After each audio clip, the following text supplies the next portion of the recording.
and away from the shelter of the tree. The wind gusted around her, and with a delighted whoosh, swept the wig off her head and carried it in a tumble down the street. In that moment, 3 things happened. First, a biker pulled his motorcycle over to the curb and shouted her name.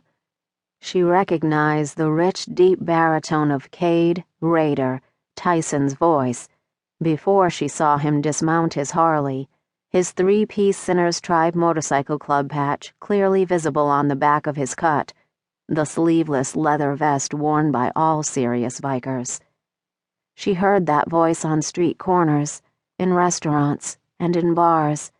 She heard it in her dreams, and when she waited tables in Banks Bar.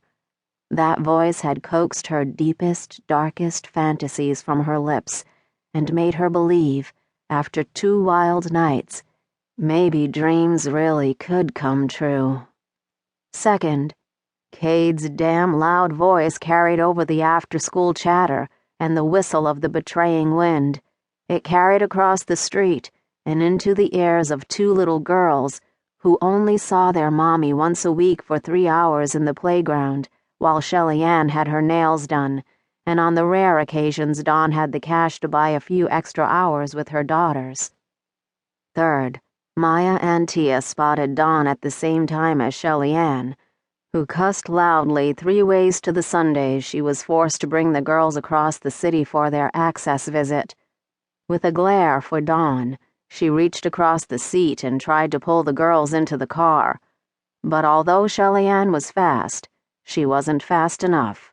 By the time her fingers had breached the doorway, Maya and Tia were already halfway across the busy road, their arms outstretched, their twin voices screaming, "Mommy!" Dawn's blood chilled for many reasons, not the least of which was the fact that she didn't have any extra money to give Shelly Ann to keep her unauthorized appearance a secret from Jimmy.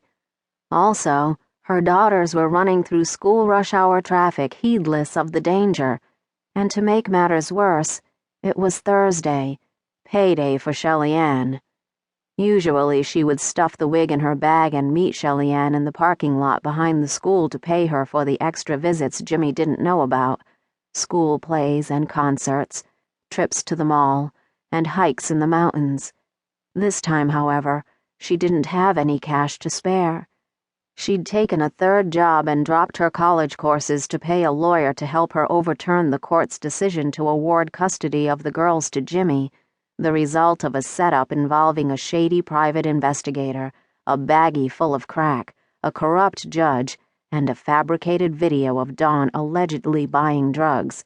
And after last month's outrageous legal bill, she had nothing left. "Stop!" Her scream froze passers-by, but did nothing to deter her girls, now running hand in hand toward her, and into the path of a blue pickup truck racing down the street at twice the school zone speed limit. Dawn's feet kicked into gear, but even as she threw herself forward, in her heart, she knew she wouldn't make it in time.